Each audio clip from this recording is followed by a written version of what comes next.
Hi, today we're going to talk about putting together your business plan. I mean, it seems like a very daunting task at this time, and actually, when you consider that we're going to take everything you've ever learned about business and put it into one document, I guess it is a fairly large task. But if we take you step by step through it, you'll find that this is a task that you can accomplish, and in fact, that you can probably do a really good job with, something that you'll be able to carry around in the future and say, "This I've done." First part of any business plan is also the last part you write. This is the executive summary. Folks like Richard Branson must get hundreds of business plans a week. So, these are busy, time dependent people. They are not going to be able to go through a 25-page business plan with 40 pages of appendices and go, "Oh, I think I understand it now." You got 2 pages, exec summary, to get all of your major points across. This is why you need to write this last. Too many people write this as if it's an introduction to the business plan, and that's just not on. You have to get people interested in what's in the plan and hit all the high points. What's your break-even point? How much money do you think you're going to make? What's your return on investment? What's your return on assets? At some point in time, someone's going to read through this and go, "Okay, I think I can put some money here." Because normally what we're doing here with our business plan is trying to attract angels or investors at the bank. So write that last, make it comprehensive. It's got to hit all the high points in your business plan. All the important stuff needs to be in the exec summary. Now, we got our idea of a company overview. Who are we? What are we going to do? I mean, I've had this idea in my head for decades now, Dwight's Bagel Bakery. Well, why a bagel bakery? That's just a personal obsession. But is the market ready for it? We're going to have to determine that when we do our marketing plan. But at this point in time, we need to think, what's our competitive environment? Are there 7 other bagel bakeries out there? I mean, that's the problem with people opening restaurants willy-nilly, because there's a lot of restaurants out there. It's why the average restaurant lasts less than a year, because they haven't really thought through that competitive environment. What unique business proposition are we going to offer to the customer that's different and that's important to our customers than what's being offered now? So we're going to talk about the industry, our competitor analysis. We're going to talk about the industry in which we're doing business, what trends are happening out here, what demographic trends are out there that are likely to affect what we do. I mean, think about this. If you're in the healthcare industry nowadays, you'd be looking for gerontologists, because folks like me, the baby boomers, are about to retire. And although we tend to be younger and healthier at retirement than previous generations, there's a lot of us. So adventure travel down, leisure travel up. That kind of thing you need to keep in mind. Now, what is our true competitive advantage? What do we do better than anybody else that's out there in the marketplace? At this point in time, we also want to think about whether or not, if we've looked at and done our competitive analysis, we've looked at our external environment, and we find out that no one's ever done this before, we need to ask ourselves a serious question. Why not? Well, if there's no one out there doing it now, it means 2 things. One, no one's really thought of this idea before, which means we're the brightest person on the planet, perhaps, or just the person with this particular idea. I mean, people thought about light before Edison, but nobody quite figured out how to do it. Or dozens of people have tried this and failed. Well, why did they fail? That would be some very important information for us to figure out.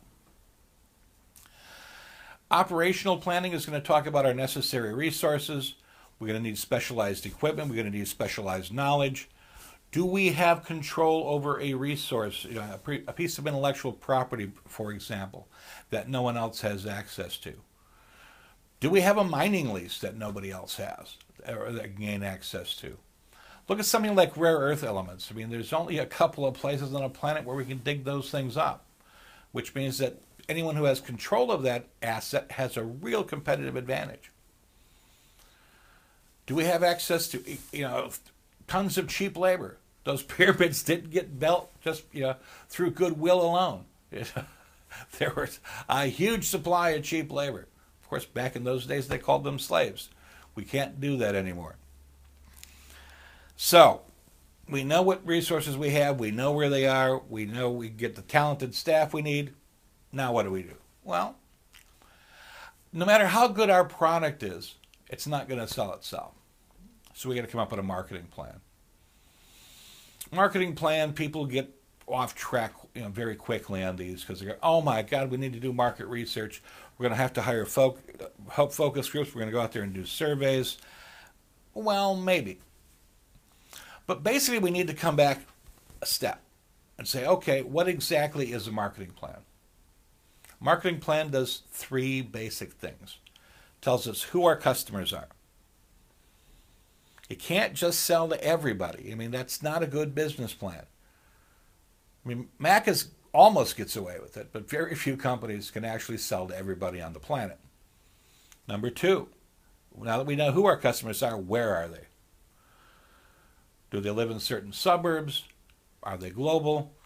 Who are these people at another level, I guess we're asking here, right? Where do they live? How do they work? How do they live? Now that we know where they are, how do we get to them? We've got our third one here now, right? How do we reach them? Well, easy kind of stuff. You don't do print ads, for teenagers. Why? Because they don't read. Simple kind of stuff. You don't advertise on an oldies radio station if you're using a tech product, a hot new tech product. You don't advertise, multivitamins to youngsters on rock and roll radio. Pretty simple kinds of ideas. But we often forget about that. We go, well, let's do TV ads. You know how expensive TV is? So you really need to target this. If I'm going to have an internet-only business, perhaps I should buy myself some Google Words, right? Google allows you to buy actual words or rent them. And what happens is when these combination of words comes up, people come to your website. Every time that happens, you pay money to Google. It's how they got so big. So our customer base, what is our pricing strategy? I was talking to somebody just the other night who says, calling up your competitor and asking what their price is and coming in 1% underneath that is not an effective pricing strategy. Well, why not? Well, what's your cost base? What's your necessary margin? What's your cost of capital, which we're going to get into in a second, when we start talking about financial plans. If you don't know this stuff, you can't come up with a pricing strategy. You're going to competitively price, you're going to cost plus, but you can't do any of that until you figure out exactly what your costs are. So that's why we're putting together this plan. I've seen some companies that provided outstanding products and services fold. One company in particular was selling the product for $300 less than it cost to produce it. Beautiful product, terrific bargain. They were out of business in 18 months. Why? Didn't have a handle on their costs. Their pricing strategy was screwed up from the very get-go. They should have had another $500 on top of the price. They would have done fine. So, if you need to do market research, let's try to keep things simple. Using big, complicated surveys should be left to big, complicated companies. If you're running a beachfront restaurant, you shouldn't be using a 17-page questionnaire that takes people an hour and a half to fill out. By the way, you should never give people a survey that takes an hour and a half to fill out unless you're paying them to do it. So how do we do that? Well, talk to folks. What kind of foods do you like? Look at archival research. There are organizations in any industry that does nothing but gather information on what the industry is going to look like. Standard & Poor's does industry surveys. How do we know what the trends are in this industry? Well, you read trade publications. You read the business press. You pick up the Wall Street Journal for a change, rather than sitting, in your basement playing Nintendo. These are the kinds of areas that you need to start absorbing, to really figure out what's going to happen here. Now, we've got our operations plan. We've got our marketing plan. This is the part that bothers a lot of us. You've got to do a financial plan. First of all, we got to figure out what it's going to cost us to set this thing up. Well, how do we know? That's where you start doing research. You start surfing the net. You start getting on the phone. You call people. You talk to people in the industry. If you're going to need a facility, you talk to real estate agents in your area. How much is it going to cost, per square meter to have a shop this big? Real world kind of stuff here. We don't just make numbers up, because that's going to get you into serious strife. Do we need new machinery? Can we lease? Can we buy? The buy or lease decision will keep you awake at night if you're not careful. So what are these startup costs? What is it really going to take us to set up this business and getting it running? And this is all done before we make $1. So where's that money going to come from? We're going to go to the bank and borrow it? Banks aren't much in the business nowadays, small business lending. Before the GFC, they were willing to write you a check, pretty much any excuse whatsoever. Now, I've talked to small business people who tell me you have to prove to the bank that you don't need it before they give it to you. So where are you going to find these funds? You're going to seek out an angel? Angels are cool. Angels are normally high value individuals, high wealth individuals who are probably semi-retired, or they might have set up their own facility to do this. I know an angel fund or two floating around. But what they do is they come in almost as a partner, and they sit down and you take advantage of their business advice. Why? Well, when they're footing the bills. Also, you've got their years of experience. It'll help you pass some of the hurdles that you might not anticipate. So angels are something to consider. What's the cost of that capital? Well, in the cost of an angel, you're going to lose some equity. You go to a bank, interest plus principal needs to be paid back. When's that payback period? How often do we have to make those payments? Are there any balloon payments due down the road? All this kind of stuff needs to be considered when you're putting together your cash flow statements. You don't go to venture capitalists until we've got this thing up and nearly running. Venture capitalists generally won't talk to you for under about $3 to $5 million. So we don't probably need to consider them at this point in time. But the big negotiation with a VC is how quickly you're going to amortize this. They're going to give you some cash. They're going to take a chunk of your business. When you're going to go public with this, that is, when you're going to offer that initial purchase offering, the IPO, that's where they make their money. But there's always this balancing act. If you want this wholly owned, you need to put up the money. What do? Well, you take on a mortgage on a house. I talked to an entrepreneur who's now a very wealthy man, who his first two businesses went bankrupt, and he lost the family home twice. His wife is a truly understanding woman, but when I was talking to her, and she was a very happy lady. She said, "I knew he'd get it right eventually." And he did. He's terribly successful nowadays, but lost the home twice. Are you willing to risk that? You don't need to. But think about this. If you're not willing to put in your money, why should anybody else? If you don't believe in your idea enough to put your own cash on the table, you probably won't talk anyone else into it as well. We could do family funding. Uncle Joe's, getting old. Maybe you can cash in part of your inheritance early. You can sell shares to your cousins, for $10,000 a piece. And finally, there's a new source called crowdfunding. Places like Indiegogo. What you could do is you get out there and find out where this money is coming from. That you just say, "I've got this cool idea. I want to let you people get out on the ground floor, write me a check, or in this case, send money from your PayPal account into my PayPal account, and we'll go that way." But that usually happens for high-tech, very innovative ideas. Although I even saw a piece of research in Africa funded that way recently. And yes, I did throw some money towards it. I thought it was kind of cool. So, we figured out where the money is coming from, how much we need. All right, now what are we going to do with this? When doing your business plan, you're going to want to do, why? Because we're going to make you do some pro formas. Pro forma just means that. It's Latin for in the form of, pro forma. You're going to sit down and do some financial strategizing for the next 3 years. You're going to do a cash flow statement, you're going to do a prospective budget, and you're going to do prospective plans. You're going to do all of your statements. So that we look at this, we go, okay, we know what the business looks like now. And here's what it's going to look like in 3 years. When's your break-even point along that trail? What's your balance sheet going to look like? But now and 3 years from now. What's the change going to be? And our cash flow statements are vital because it tells us when we're going to need cash, and put everything in there. Don't even forget the fact that you might want to buy some stamps. All that needs to go in your cash flow statement.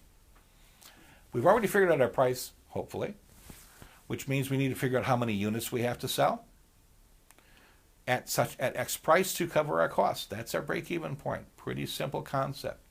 At what point do we start to make money? Don't forget to put in a salary for yourself. You're not doing this out of the goodness of your heart.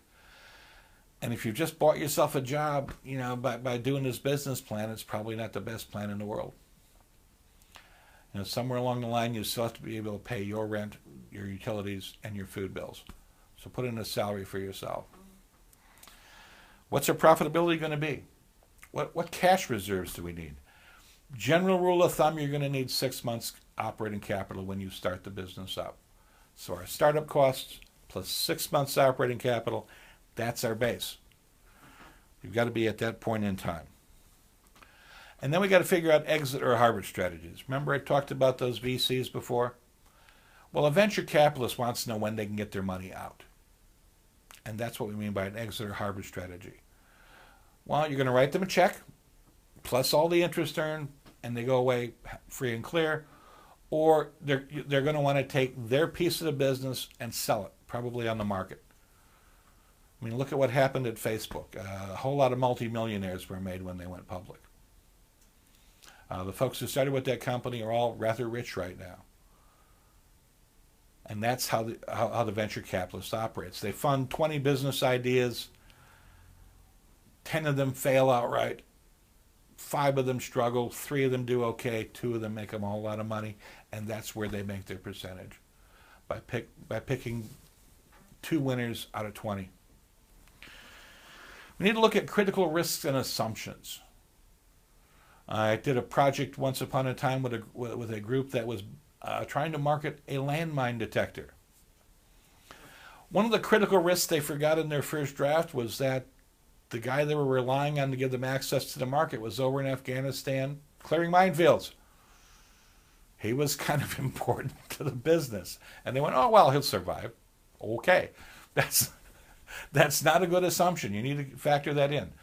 Will your company survive without you? Will certain market conditions need to occur so that your company can survive and thrive? Those are the kinds of things we need to look at critical risks and assumptions. Finally, you're going to have a whole lot of appendices at the end of this thing. There's partial lists of them are things like resumes and biographies of key personnel, financial statements, those are your projected P&L, cash flow statement, balance sheet. So any supporting documentation. Do you have licenses that you need here? Do you have a franchise agreement if it's that kind of a thing? Articles of incorporation, partnership agreements, ABN registration, business name, patents, trademarks, all that kind of stuff would wind up here. And then we want you to put a timeline at the end of this whole thing.